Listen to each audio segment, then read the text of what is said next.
Una de dos, o las criptomonedas cambian el paradigma actual del mundo financiero y los boomers somos gilipollas y no nos enteramos, o bien las nuevas generaciones de listillos os vais a dar una hostia como un pan. Ese es el pensamiento de Lancho de Wall Street, un tuit de hace unos meses, septiembre de 2021, en el que hablaba de cómo ve una persona que invierte renta variable y que tiene una cierta edad, cómo ve la inversión en criptomonedas. Bueno, creo que mucha gente nos sentimos un poco así, pero quizás a veces es que no entendemos cómo funcionan las criptomonedas y bueno, pues para eso vamos a hacer dos vídeos para hablar de ello. Uno sobre cómo invertir en criptomonedas y otro sobre cómo pueden las criptomonedas convertirse en el dinero del futuro. Empezamos.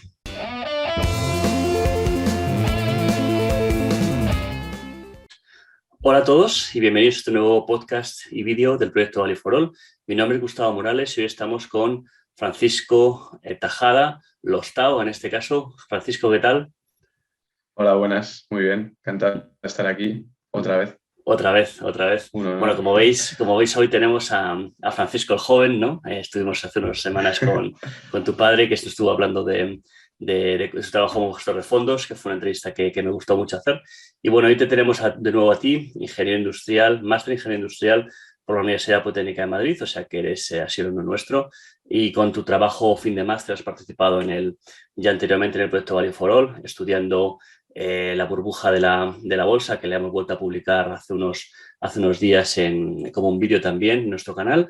Y también estudiaste el sector de las bebidas no alcohólicas, ¿no? Que también tenemos publicado. Sí, Entonces, bueno, como yo sabía que tú inviertes en criptomonedas, pues Kiko, pues quería un poco traerte aquí para hablar de esto y que nos cuentes un poco no tanto la parte del blockchain y la parte de las organizaciones descentralizadas y demás, que son cosas que yo creo que mucha gente le tiran para atrás cuando hablan de las criptomonedas, ¿no? Siempre mm, te quieren empezar a contar cómo es una criptomoneda, cómo funciona, y en realidad yo creo que muchas veces la tecnología no es tan importante, ¿no? Yo como ingeniero de caminos, pues cuando voy por un puente con el coche, pues claro que hay un ingeniero que pensó cómo iban a ser los apoyos y demás, pero el que va en el coche le da lo mismo, ¿no? Te metes en el túnel y aunque esté lloviendo, si confías en el ingeniero de minas que hizo eso, pues llegarás abajo, al punto más bajo del túnel y no debe estar lleno de agua porque alguien pensó que había que hacer algo para que no se llenase de agua. Entonces, las criptomonedas yo creo que es un poco lo mismo. Eso es un medio se puede ver como un medio de inversión o como un medio de futuro, dinero del futuro. En cualquiera de los dos casos, bueno, pues hay mucha tecnología detrás, pero esa tecnología yo creo que no nos tiene que disuadir. El hecho de que no la entendamos no nos tiene que mm. disuadir de pensar en ellas y de pensar en invertir, quizás, ¿no? Quizás invertir en ellas o estar preparados para que sean dinero en el futuro, ¿no? Entonces, bueno, pues en ese sentido, quería que nos contases un poco sobre esto, pero antes de nada quería que te presentases y nos cuentes dónde estás trabajando, qué es lo que haces para que te conozcamos también un poco mejor. Sí. Bueno, buenas a todos. Pues eso, yo soy Francisco Tajada Junior, o Kiko para los amigos, mi padre es Paco. Y nada, yo eso, bueno, soy de Zaragoza, pero cuando éramos pequeños mi padre por su trabajo nos mudamos todos a Ginebra, que fue mi primer contacto con Suiza, y luego de ahí volvimos a Madrid, que es donde ya estudié la carrera, el máster y todo. Hice el grado de Ingeniería Mecánica y luego el máster habilitante de Industriales. Y de ahí, como bueno, entre medias, otra vez mi familia volvió a Suiza, digamos. Entonces yo, como tenía ya el permiso de residencia en Suiza, sabía que quería empezar a trabajar aquí, porque bueno, ya hablaremos luego de las oportunidades que hay y tal, pero lo veía muy positivo. Y nada, el septiembre de 2020 encontré unas prácticas aquí en Zúrich, y me vine, y en septiembre de este año ya me cambiaba de empresa y a un trabajo indefinido y tal en Adidas. Y aquí estoy en supply chain, temas de automatización y tal, y muy contento, la verdad. Y bueno, desde el tema de inversión y tal, como desde hace unos años ya, desde la carrera, yo creo, me empezó a entrar la inquietud de, pues, esto de la bolsa, esto de invertir, eso lo hacen solo los ricos o lo puede hacer todo el mundo, como va, y pues lo típico, buscando en internet, entrando en el rabbit hole, que se dice, ¿no? Y poco a poco descubriendo que en realidad es tan sencillo como ahorrar una parte de tu sueldo, que por aquel entonces no tenía, entonces tampoco podía hacer nada, ahorrar una parte y invertirlo con más o menos riesgo, con más o menos ciencia, pero al final yo soy bastante pragmático en eso y tampoco me complico mucho. Y eso, así es como entré un poco en el mundillo. Y con el tema de las criptos, pues fue un poco así también. Ya hace unos años, recuerdo en plan Bitcoin 2017, 2018, que pegó un súper bajón, o sea, un subidón y luego un bajón, que le preguntaba a mi padre, de hecho, eso de Bitcoin, ¿qué es? Decía, nada, eso es una burbuja, tal. Porque mi padre es un boomer, efectivamente. Y la verdad es que me arrepiento de que lo dejé pasar como muy sin darle muchas vueltas, pero ya esta segunda, desde el año pasado, 2000, bueno, incluso 2020 finales, que ya volvió a escucharse un montón, ya me decidí a realmente intentar entender de qué iba el tema. Y la verdad es que la filosofía un poco que hay detrás me convenció y por eso, bueno, he invertido como también he invertido en acciones. No es que sea un fanático de las criptos, pero creo que va para largo, desde luego, y hay mucho futuro. Muy bien, o sea que a pesar de que eres hijo de un boomer y de una persona que evalúa y invierte en renta variable, pues tú has decidido, digamos, mantener esa tradición de la familia y luego además empezar tu propio capital en criptos, ¿no? Exacto. Muy Sí. bien. Entonces, bueno, cuéntanos en principio, sin entrar en detalles técnicos, como te decía, que yo creo que no es aquí a lo que venimos, cuéntanos qué es una criptomoneda, Fiku. Sí, pues para eso yo creo que lo más fácil es definir Bitcoin, que es la que empezó todo. Bitcoin simplemente nació como un sistema de cash, de efectivo online. Tú cuando pagas online con la tarjeta tienes que dar hasta, vamos, tu dirección y tienes que dar todos los datos. Y esta es una forma de simplemente te dan unos números y unas letras, que es la dirección, pum. Tú puedes enviar dinero, nadie sabe quién eres, tú no sabes quién es el otro, es instantáneo. Y nació como eso. Lo que pasa es que en 2009, a partir de ahí fue creciendo, porque la gente lo fue, o sea, fue convenciendo y ha llegado a convertirse básicamente en un activo. Eh, yo lo veo ya casi más que como efectivo, como si fuera oro digital, que es una reserva de valor. Tú lo compras, eso va a crecer, va a bajar, esperemos que crezca si lo compras, ¿no? Y, y ya está. Y eso es Bitcoin, sería la primera criptomoneda. Luego Ethereum, que sería la segunda más conocida, ¿no? Básicamente es un tío que era muy fan de Bitcoin, pero que vio que la tecnología blockchain, que es en lo que se fundamenta Bitcoin, podía dar más de sí, que realmente no, o sea, podía ser algo más que solo una moneda.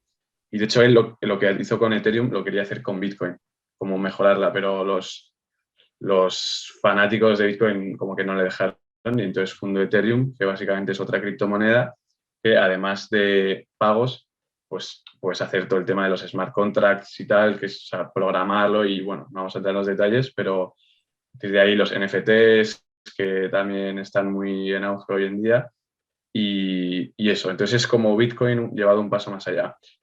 Esas son las dos principales. Luego ya a partir de ahí hay miles, copias de Ethereum, copias de Bitcoin, cosas que tienen sentido, cosas que no. Yo no soy un experto, entonces tampoco he llegado mucho más allá. Pero así es como veo yo las criptos. Muy bien, muy bien. Y bueno, para empezar, ¿por qué cambian? Yo creo que los primeros que podemos preguntar es por qué cambian de precio, ¿no? Pues yo creo que a lo mejor la renta variable se entiende, ¿no? Que es una propiedad de una empresa, entonces si tú tienes el 1% de una empresa, pues hay otro que no lo tiene porque lo tienes tú, pero que si tú lo vendes, alguien lo tiene y entonces en función de lo que unos quieran vender y otros quieran comprar, va cambiando el precio, ¿no? Y si mucha gente se las quiere quitar de encima, pues el precio baja por una cuestión de oferta y demanda y si hay mucha gente que las quiere mucho, pues los precios suben. Entonces, ¿cuál es la relación? O sea, ¿se puede establecer un paralelismo entre el precio de las acciones y el precio, por ejemplo, de Bitcoin, por fijarnos en una en particular? Sí, pues efectivamente es una buena pregunta y al final es lo mismo. Es un tema de oferta y demanda. La gracia de Bitcoin, que es por lo que realmente marcó un antes y un después, es que no es infinito. Es un poco una reacción frente a esta tendencia de hoy en día y de años atrás ya de los estados de básicamente imprimir dinero, ¿no? Y crear dinero de la nada, haciendo que el dinero ya existente, el que tienes tú en el banco, pues pierda su valor. Bitcoin, por medio de un algoritmo y cosas que no nos vamos a meter, es limitado y se va creando nuevo, pero como muy poco a poco. Y llegará un momento en que se dejará de crear. Creo que son 21.000 millones, pero no me acuerdo. Pero el caso es que hay un límite, ¿no?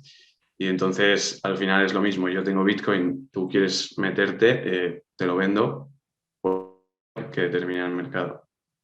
Vale. Vale, entonces, bueno, no sé por qué siempre intento que no todos los podcasts o los vídeos vayan sobre la teoría monetaria y el por qué se está imprimiendo muchísimo dinero, pero parece que al final, oye, todo acaba llevando a Todos este los tema, ¿no? caminos llevan a Roma. Sí, Sí. efectivamente. Al Bueno, pues final es sí, tema de oferta y demanda, casi todo, ¿no? efectivamente. Bueno, entonces, si uno quiere invertir en criptos, lo primero es qué pasos tiene que dar, qué maneras hay. Hay un broker donde, igual que cuando compras acciones, o dónde vas a comprar esas criptomonedas. Pues efectivamente, igual que las acciones tienen los brokers, las criptomonedas tienes los exchanges que se llaman para comprar y vender. Igual que tienes de Giro y tienes Interactive Brokers, tienes Coinbase y todas estas. De hecho, incluso ahora en algunos brokers tienes la opción de comprar y vender criptos. Lo que pasa es que aquí es lo que se dice de not your wallet, not your crypto. Que tú cuando compras en un exchange, a veces no tienes realmente el Bitcoin en tu poder, digamos, que no es algo físico, entonces nunca lo vas a tener, pero tú puedes tenerlo en las hard wallets, estas que se llaman, que realmente lo tienes en un pen y eso sí que está ahí y ya está. Luego lo puedes tener sin tenerlo en una hard wallet, en tu wallet, que tiene, tiene una dirección, tiene una contraseña, que son las seed phrase estas, que el problema un poco es que si eso lo pierdes el Bitcoin o lo que sea. Y entonces en este exchange a veces no es así, simplemente es como cuando compras la acción. Tú pagas y realmente si sube ganas dinero y si baja pierdes, pero no llegas a tener el activo. Y para los que están empezando tampoco creo que sea un problema, digamos. Realmente si no sabes un poco lo que haces, tampoco creo que sea lo mejor que tengas las criptos con las seed phrase estas, porque luego la pierdes, o sea, puede ser un problema realmente, ¿no? Mm, Entonces, tampoco está mal empezar así, ¿no? mm, Y eso, al final, estos son apps o páginas que tú pues tienes que registrar, seguramente pues siguen las leyes estas de todo el tema financiero, entonces normalmente tienes que poner también tu dirección, identificarte, ¿no? Y todo eso. Y luego, pues, es igual, de compras y vendes y ya está. mm. Vale, vale. Y también hay gente que se fija en empresas que tienen criptos dentro de sus activos, ¿no? Para comprarlas por renta variable, ¿no? Que también Sí, es una alternativa que hace la gente. O invertir en empresas que minan criptomonedas, ¿no? Esas estrategias que te parecen son sí. estrategias indirectas para subirte de alguna manera en el lomo de la ballena, ¿no? Y que Mm. la ballena te lleve, pero Sí, no sé qué de impresión te hecho, parece. desde hace poco sacaron un fondo, ¿no? Como un indexado de Bitcoin y que ya no me acuerdo del fondo de inversión que lo sacó, pero uno muy famoso, que claro, para la gente que no se fíe o que no tal, pues es una buena forma de entrar. Pero, o sea, para mí, si quieres Bitcoin, compra Bitcoin. No, Mm, tampoco. Y luego sí que me gusta eso de que las empresas estén comprando Bitcoin y que lo tengan como parte de su tesorería, ¿no? MicroStrategy, por ejemplo, es una de las que más fuerte mm, están apostando y tal. Y sea, y puedes comprar MicroStrategy porque te guste cómo lo están haciendo y su estrategia y tal, pero si te gusta Bitcoin y quieres subirte al tren de Bitcoin, pues compra Bitcoin. Ya sea en exchange o ya lo tengas en una cold wallet de estas o donde sea, pero compra Bitcoin de verdad. Vale, Eso vale. ¿Y cómo escoger? Entiendo que Bitcoin, los precios que vemos ahí cuando vemos en el periódico, es el valor de un Bitcoin, pero en general la gente compra fracciones de Bitcoin. Me imagino que eso se puede dividir en fracciones tan pequeñas como se quiera, ¿no? Me imagino. Sí, creo que son hasta incluso 8 decimales. Y claro, puedes comprar, es que depende del exchange, hay algunos que puedes comprar 5 euros de Bitcoin, o 50 seguro. Sí. Porque claro, yo al principio también, cuando me abrí, voy a comprar, pues compraba 100 euros o así, porque tampoco, ¿sabes? Digo, a ver si esto, yo qué sé, poco a poco. Al final es como con las acciones, no hace falta empezar con 1000 ni con 10.000, pues se puede ir poco a poco. Y eso, por esa parte no hay ningún problema. Todas tienen un montón de decimales, digamos, posibles. Vale. ¿Y cómo escoger cripto? Porque digamos que Bitcoin es el estándar, lo primero que salió. Nos has hablado un poco de Ethereum. Tú, digamos, descartarías de antemano todas las demás iniciativas, estas, la del perrito, el no sé qué, tal. No las descartaría, pero ahí sí que diría que ya sí que tendrías que entender lo que hay detrás. Al final son como empresas, son proyectos que tienen una misión, un objetivo y unos medios de llegar a él. Entonces, si te convence el proyecto, pues compra, y si no, no, pero intenta entenderlo realmente. Todas estas criptos, estas empresas tienen su página y tienen su white paper, que es como donde, pues como lo de Bitcoin, ¿no? Que explican por qué y para qué nace un poco.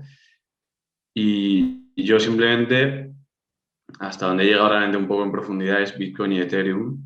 Ethereum me parece como eso, el paso más allá, y de hecho creo que tengo más de Ethereum y me convence más porque es como realmente usar la tecnología para construir en principio cualquier cosa. Realmente es una forma de descentralizar. Y entonces, si piensas en eso, puedes aplicarlo a redes sociales, a mil cosas, ¿no? Y a mí eso me llama.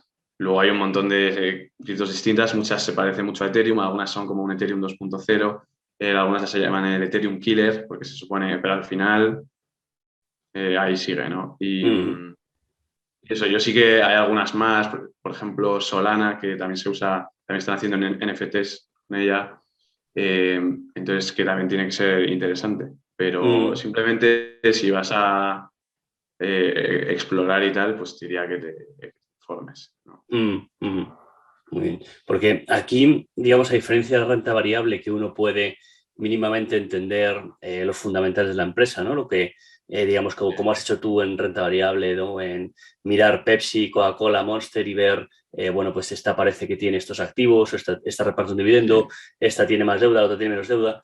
Eso no se puede hacer algo ni siquiera parecido con las criptomonedas. O sea, no hay una manera de saber si están caras o baratas en relación a unos subyacentes, unas propiedades subyacentes que podamos entender, ¿o qué? Claro.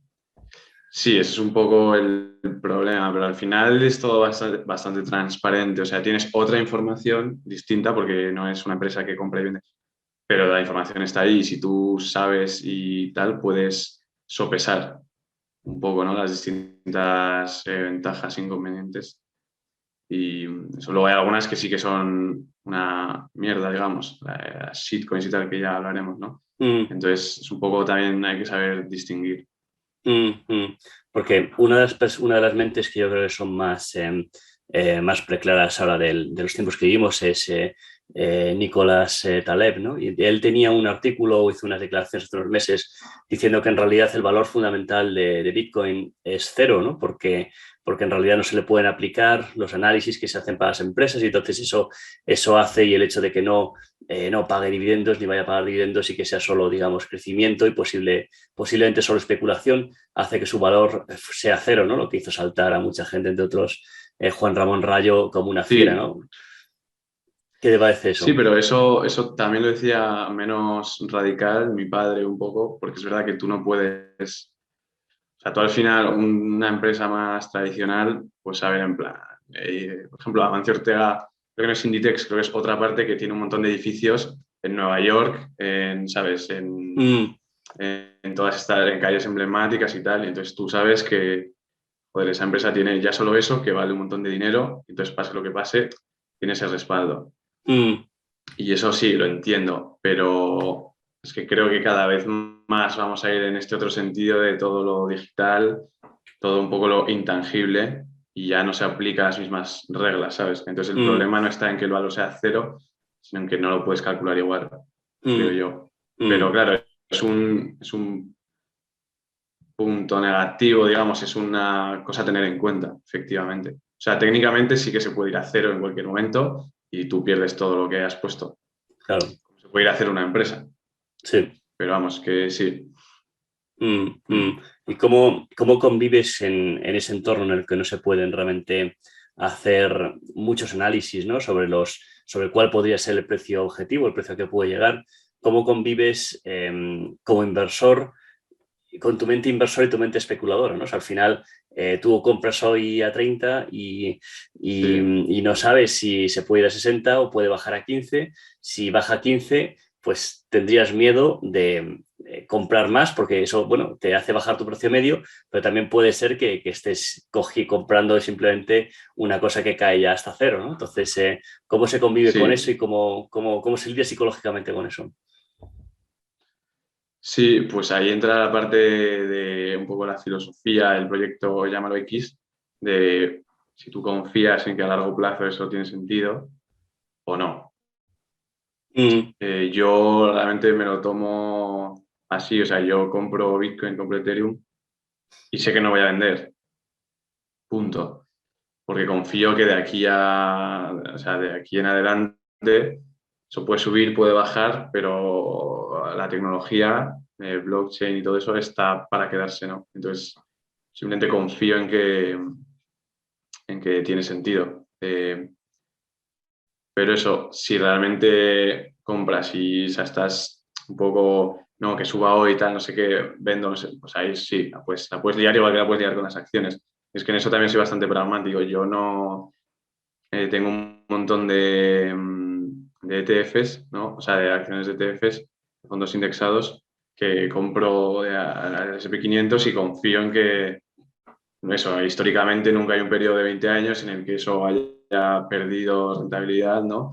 Y eso es en lo que confío. Cuando baja, pues aprovecho para comprar y ya está. Luego compro alguna empresa, tal, pues, las típicas también. mm. Y ahí sí que pues, puedes jugar un poco, sí, pues te puede bajar, que me dio por comprar Alibaba, que eso era también al final lo vendí habiendo perdido un poco, pero me quería olvidar ya el tema. Y sí, pues eso al final te puede pasar con criptos o con empresas, ¿no? Mm, mm.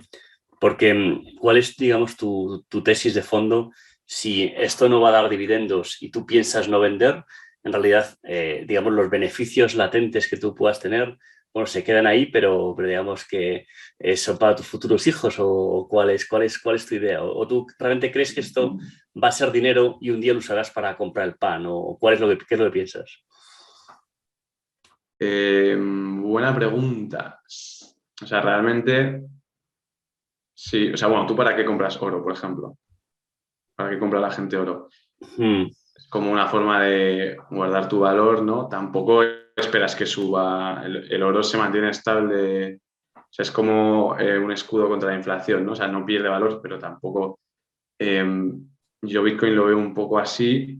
Sí que creo que la gente lo irá adoptando y la gente irá comprando y entonces valdrá más y punto. Luego Ethereum, por ejemplo, es que las posibilidades que hay, creo que tampoco ni nos las imaginamos a lo mejor ahora. Pero con Ethereum puedes comprar NFTs. Adidas ahora hace poco sacó NFTs. De hecho, me quedé sin porque se agotaron en minutos, pero para eso mm, tienes que tener Ethereum. ya. ¿Sabes? Para todo ese mundillo. Entonces, yo tengo Ethereum con la idea también, A ver, luego, joder, si realmente vas ganando y ganando y ganando, nunca está de más. Y, ¿sabes?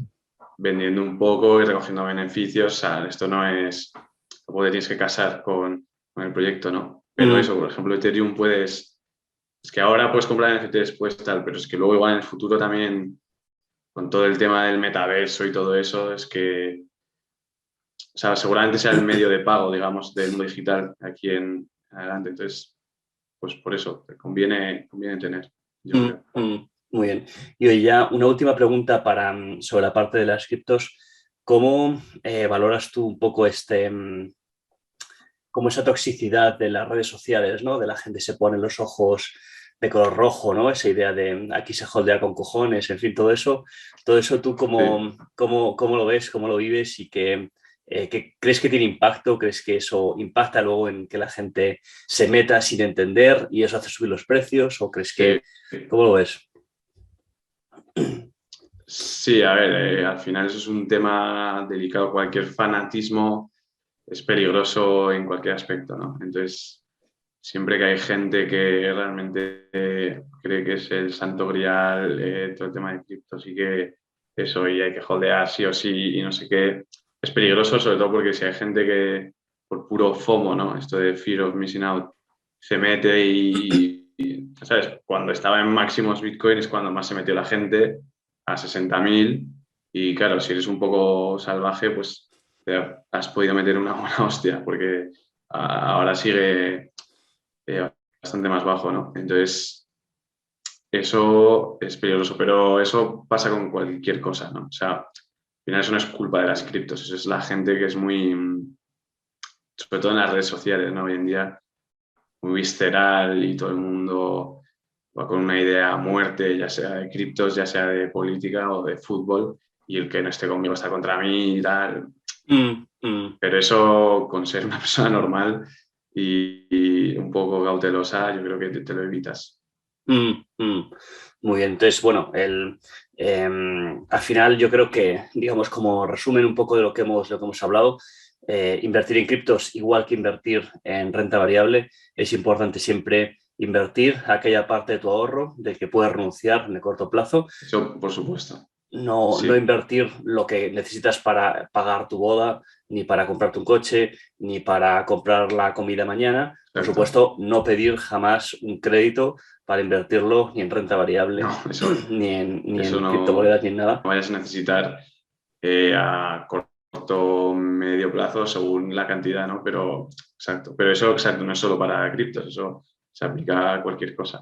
Sí, sí, sí, sí. Sí, hay que tener un poco de cabeza. Eso es. Bueno, Kiko, pues me ha gustado hablar de esto contigo y sabes que tenemos un cuestionario que solemos hacer a la gente que entrevistamos y el primero empieza, digamos, la primera pregunta tiene que ver un poco con nudismo financiero. No sé si tú eres partidario de ponerte en pelotas desde el punto de Sí. vista financiero. A mí me gusta, de hecho en Twitter sí, todo ese rollo de financiero siempre me mola saber qué gana la gente, lo que gasta y tal. Sí, sí, soy Mm, partidario. Pero bueno, tenemos aquí un máster en ingeniería industrial español, licenciado por una universidad española, trabajando en Suiza. Imagino que aparte de que te guste esquiar, puede que haya alguna motivación de otro tipo para vivir en Suiza. Cuéntanos un poco cómo es esa decisión, qué diferencias ves con respecto a trabajar en España de otros compañeros, amigos tuyos. Háblanos de eso. Sí, pues efectivamente no solo es el esquí lo que hay aquí. A ver, principalmente a nivel laboral las oportunidades son mejores. Tema de salarios, pero también porque es que no hay paro, por ejemplo. En Suiza creo que es un 4 con algo por ciento, debe ser, pero es que en Zúrich, por ejemplo, concretamente, debe ser un 3 y es que realmente, o sea, el que no trabaja es porque no quiere. Mm, Entonces, eso hace que, o sea, el mercado laboral aquí es súper dinámico. También está mucho más liberalizado que en España, que eso yo creo que es una de las razones principales. Aquí no hay sueldo mínimo, aquí el despido es libre, pero eso lo que facilita es que es muy fácil contratar y despedir y es lo que hace que sea muy dinámico, ¿no? Aparte de todo, Suiza es el país antifrágil, ¿no? Como diría Taleb, o estable, es el más, ¿no? Entonces, todo eso hace que tú vienes aquí y tienes un nivel de estabilidad y de vida en general que no tienes en muchos sitios, incluidos ellos en España, que tiene muchas cosas buenas, pero el mercado laboral no es su punto fuerte. Entonces, a ver, cuéntanos, por ejemplo, qué diferencia de salario ves tú en relación con otros compañeros tuyos que han estudiado lo mismo que tú y que estén trabajando en Madrid, ingenieros industriales. Pues sí, tengo varios compañeros, bueno, la mayoría obviamente se han quedado en España, ¿no? Y yo diría que la diferencia en general es básicamente el triple, ¿no? Yo tengo amigos que pues 27.000 con el máster recién acabado y ya contrato, bueno, Hablamos, perdona, indefinido además. por si acaso no está viendo algún alumno y no está muy familiarizado con la manera en que se habla, son 27.000 euros brutos anuales, que sabes que luego hay que dividirlo entre 14 y quitarle un 20 o 25% de IRPF para que salga el neto, ¿no? El neto mensual, Sí. ¿no? Pero bueno, digamos que... Esa es otra porque luego los impuestos también son más altos en España, ¿no? Perdón. Sí, Pero sí, pero claro, yo es la forma que veo más justa de comparar, ¿no? Porque al sí, sí, final, sí. si tú, o sea, si en España te quitan más impuestos y encima hay más pagas y tal, entonces no es lo mismo el sueldo mensual. Pero bueno, realmente eso, si yo creo que 27.000 ya es buen sueldo en Madrid, sé que varias personas lo ganan de mi edad y tal, recién acabado el máster, contrato indefinido, luego 30.000 incluso, alguno en Amazon pues más de 40.000, que eso ya me parece muy buen sueldo para ser España. Pero claro, aquí es que lo que se gana en mi círculo de amigos, que es al final también ingenieros o, bueno, muchos doctorados también, porque la universidad aquí en Zurich es muy buena, ¿no? Tema de farma y tal. Aquí te vas a los 90.000 anuales euros, porque serían 80.000, 90.000 euros, que son pues 90.000, 100.000 francos. Y claro, hay mucha diferencia. No. Todo es más caro aquí, el nivel de vida es más alto, pero como mucho es el doble. Bueno, o es el doble que en España, pero claro, el salario es el triple, ¿no? Entonces, la gente vive muy bien. Y, por ejemplo, Económicamente. ¿cuánto cuesta el piso en el que estás viviendo ahora, por hacernos una idea? ¿Cuánto pagas de piso, si estás compartiendo y Sí, demás? Pero cuéntanos. sí, pues yo este piso tiene 2 habitaciones y el salón, un balcón y tal, y pagamos 2.200 francos al mes, entre dos. O sea, 1.100 francos al mes. Creo que sería incluso hasta barato por dónde está, porque estamos más o menos en el centro de Zúrich, ¿no? Entonces, gente que vive sola puede pagar 1.800 francos muy fácil, o sea, más de 1.500 euros. Pero si te alejas del centro y te alejas de la ciudad incluso, tengo algún amigo que está pagando 500 y pico, que eso es como en Madrid, yo creo. Yeah. Entonces, eso es la... Luego también hay que decir que aquí hay seguro médico obligatorio, o sea, tienes que pagar 250 euros al mes, sí o sí. Pero bueno, al final, si tú echas cuentas de 5.000, 6.000 francos, se te van 2.000, 3.000 como muchísimo en gastos así normales, pero claro, es que te sobran mínimo otros 2.000. Entonces es mucho más fácil capitalizarse, prosperar, yo creo. Sí. O sea, a mí, por ejemplo, que me empecé a meter en el mundo de la inversión y tal, ¿no? Me empecé a interesar. O sea, ya tenía todo muy claro y tal, lo que no tenía era dinero. Pues claro, vienes aquí y si no se te va la cabeza y controlas un poco, en unos meses es muy fácil, ¿sabes? Ya construir poco a poco un poco de capital. Pero bueno, digamos que por ponerlo un poco en perspectiva, un máster en Ingeniería Industrial en la Universidad Politécnica de Madrid, que tienes 24 o 25 años, ¿cuándo tienes ahora? 25. 25 años, viviendo en Suiza, después de trabajar, comer, esquiar, ir de transporte público, todo eso, y no solo comer, espero que no solamente arroz y pasta, ¿no? Al final del mes hay 1.500, 1.700 euros que quedan en tu cuenta sin gastar. ¿Podemos estar hablando de esa magnitud, Sí, más o menos? sí, sí, Que eso sí. sería a lo mejor lo que mucha gente toma como un salario Exacto. neto Donde antes empiezas a restar. y Sí, empiezas a restar a partir de ahí, ¿no? O sea, es decir, que la diferencia, ahí es donde está auténticamente exacto. la diferencia entre poder capitalizarse y no poder capitalizarse para el futuro, ¿no? Claro.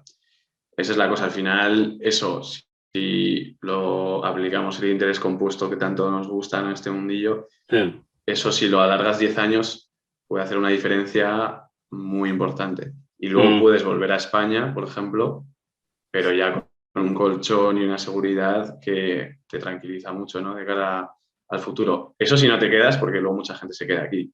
mm, Tengo una amiga, por ejemplo, que está en temas de computación cuántica, en un centro que tiene IBM aquí, que claro, eso está aquí, no está ya, no es que no esté solo en España, es que no está en otros lados, es aquí o Estados Unidos, yo creo.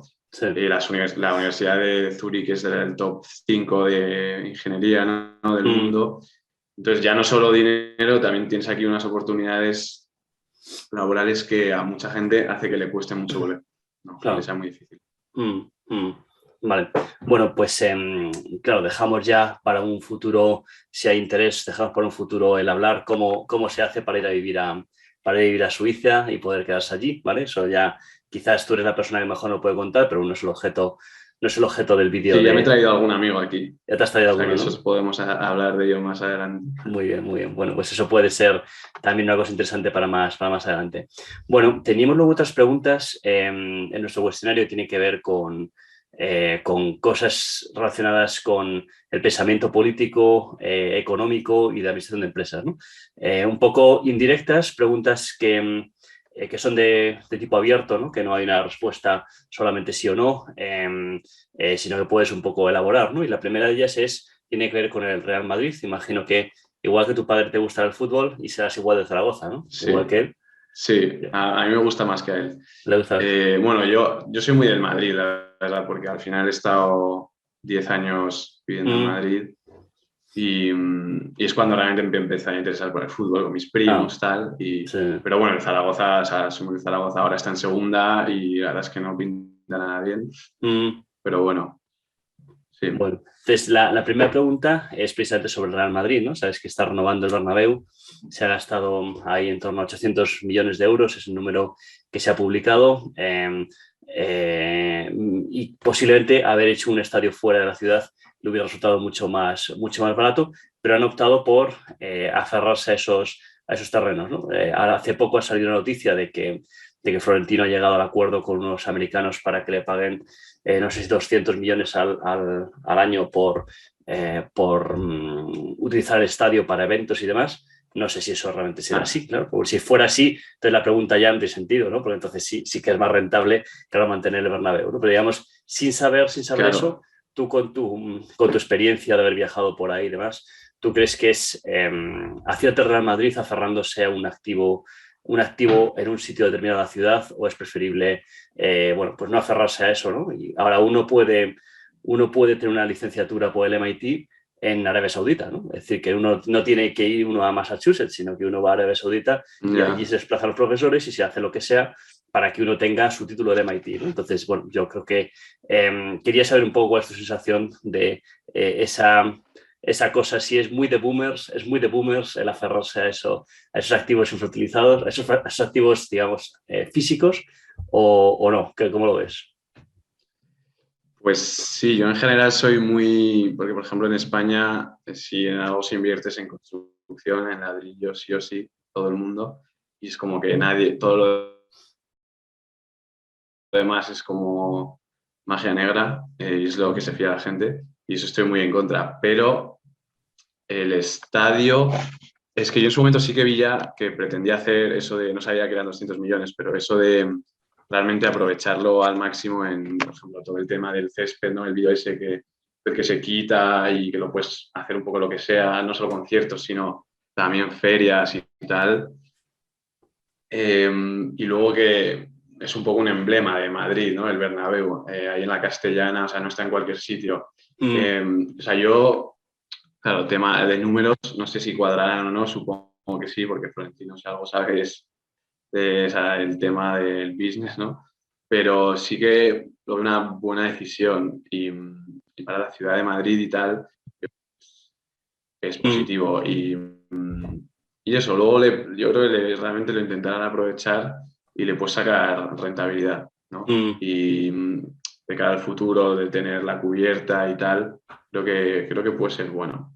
mm. Muy bien, muy bien. Entonces, a favor de la gestión de A Florentino favor, hasta ese yo a punto, ¿no? favor. Sí, sí, sí, Sí. muy bien.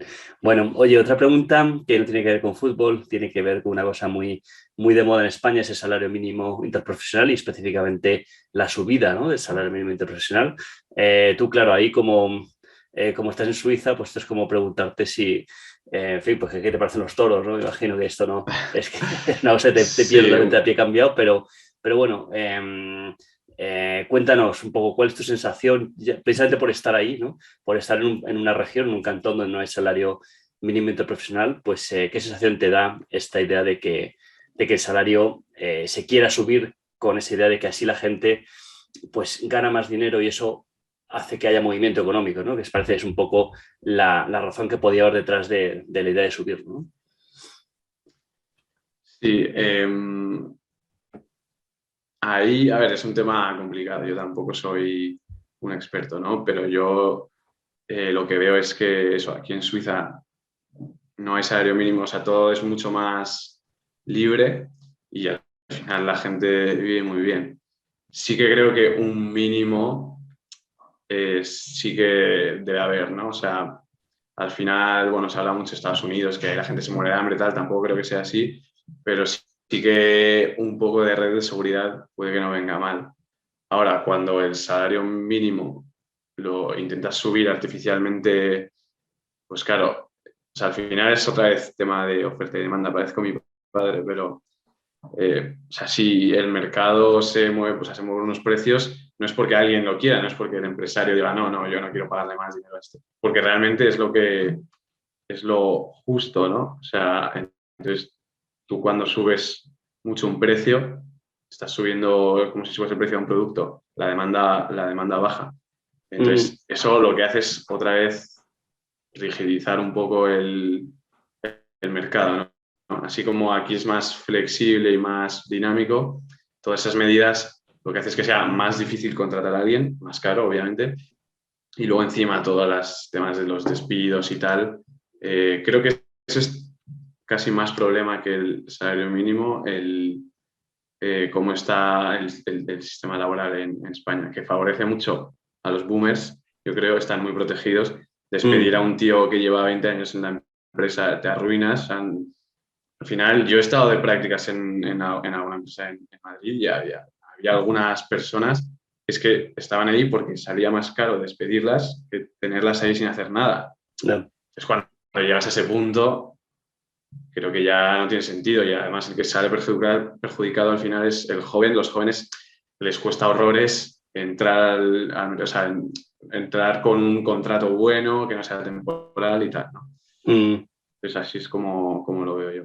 Muy bien, muy bien.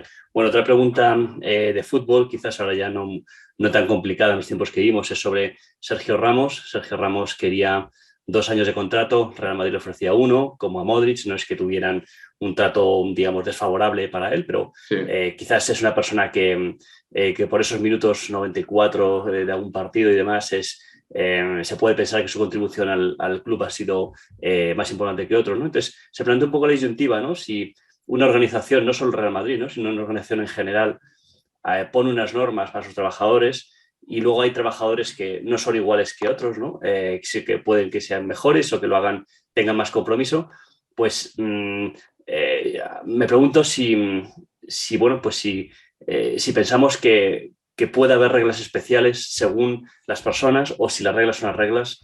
Entonces, bueno, quería, usando el ejemplo de Sergio Ramos, que sí me gustaría saber si crees que hicieron bien con él, pero también yendo un poco más allá, si se diera un caso similar en una empresa, si tú crees que tiene que premiarse, digamos, las reglas o la meritocracia, ¿no? ¿Cómo te sientes con eso?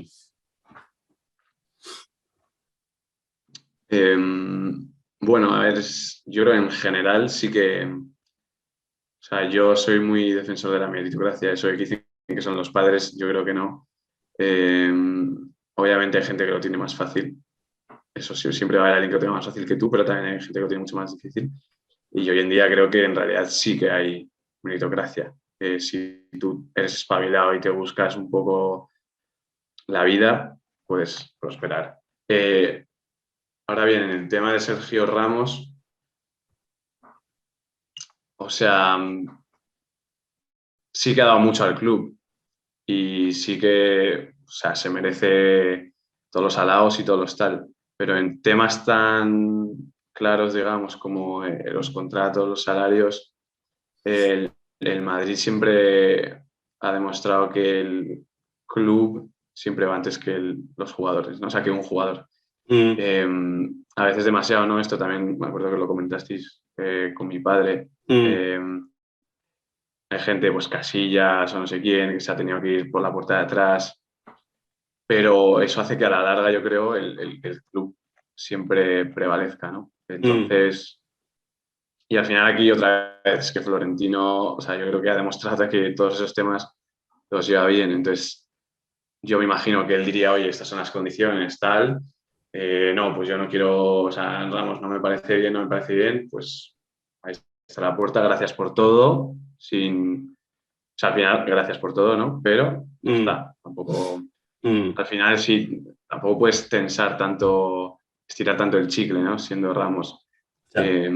O sea, estás en el Madrid, si no estás contento, digamos, pues vete, y es lo que ha pasado. Y yo creo Mm, que el Madrid parece que ha hecho bien, ¿no? O sea, no ha salido perdiendo con claro. este movimiento. Mm, mm, vale. Y Y, mandas un mensaje muy claro para el resto. De, sí, sí. no, que yo quiero tal. Te van a decir, mira lo que hay. Mm, mm, sí. Vale, muy bien. Y oye, un tema más macro, que ya es la penúltima cosa que te pregunto, la inflación. ¿Tú crees que la inflación ha llegado para quedarse? No sé si estás atento, no sé cómo está la inflación en Suiza, no sé si es algo de lo que se habla allí, es algo que preocupa o porque aquí empieza a ser, ya se empiezan a ver muchos vídeos, muchos podcasts y tal, mucha gente hablando. Omar Montes decía ahí en la 1 el día de la Navidad que llega la inflación el día de Año Nuevo, ¿no? Que llega la inflación y hay que comprar plazas de garaje y oro, ¿no? Y digo, joder, ya el día que lo hizo Mar Montes, joder, ya algo hay, ¿no? Ya. Entonces, no sé, ¿cómo está la cosa en Suiza y qué sensación tienes tú sobre la inflación, si es una cosa que puede ser transitoria o crees que toca vivir ahora los próximos años acostumbrándose a esto? Pues a ver, yo creo que, o sea, estos niveles de inflación pueden ser transitorios, puede ser, pero precisamente hablando de Suiza, cuando nosotros nos mudamos aquí en 2008, un euro eran 1,5 francos suizos. O sea, realmente había mucha diferencia. Tú ibas a algo que 30 francos, bueno, son 20 euros, tal. Ahora mismo, un euro son como 1,05. O sea, Mm, realmente es lo mismo. Algo que te cuesta 30 francos son 28 euros, o sea, que al final sí. es lo mismo. Entonces, claramente, en general, con el dólar ha pasado parecido, creo que menos, pero o sea, los bancos centrales típicos, digamos, imprimen dinero y en Suiza, que se lo toman mucho más en serio, digamos, son mucho más cautelosos, pues lo que Mm, hace es que se mantenga estable y por eso todos los ricos del mundo intentan venir aquí y tener dinero aquí y guardar cosas de valor aquí porque precisamente demuestra que es algo estable, ¿no? mm, mm, Entonces, yo creo que sí, o sea, la inflación va a estar ahí porque es que el mood, digamos, general, no es de que no, de parar, de que no hay que imprimir dinero. No, no, es. O sea, al final, a ver, también es que todas las tonterías, por decirlo suavemente, de los gobiernos, entre ellos el español, eso se tiene que pagar, ¿no? Entonces, el Ministerio de Igualdad no sale gratis, ya por poner un poco político. ¿Sabes? Todas estas cosas, o sea, la inflación para los gobiernos es una forma de financiarse, ¿no? Porque haces que la deuda te va a salir más barata en el futuro. Entonces, yo eso no lo veo que vaya, o sea, que vaya hacia abajo, ni mucho menos, ¿no? Sino más bien hacia arriba. Otra de las razones por las que tampoco veo la Vuelta a España en el año que viene ni el siguiente, ¿no? Esa es mi opinión.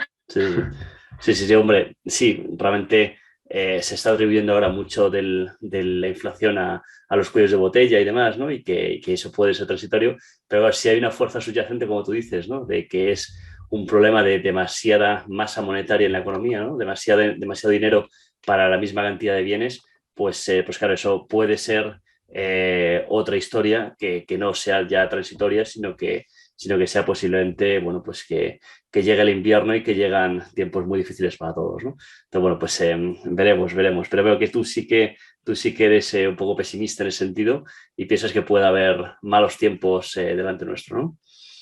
Sí, no malos, pero desde luego no muy buenos. No muy buenos. No muy buenos. O sea, no inflaciones, no creo que acabemos como Venezuela o Argentina, ¿no? Pero es un poco el camino, más suave, pero por suerte también estando en el euro, al final no solo no depende de Pedro Sánchez, ¿sabes?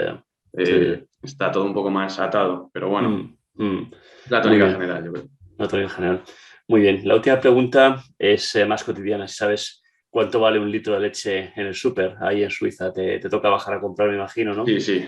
Yo justo la leche la compartimos, mi compañero de piso y yo, pero yo viviendo solo tengo todos los precios bastante en la cabeza.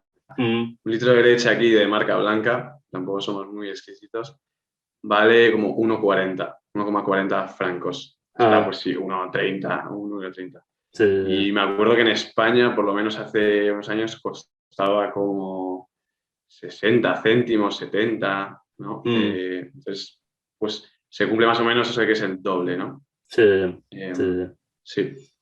Muy bien. Bueno, pues nada, Kiko, encantado de haber hablado contigo otra vez. Y bueno, cada vez que hablo contigo se me ocurren nuevos temas, así que seguramente si te sigues dejando liar, pues volveremos a ver por aquí.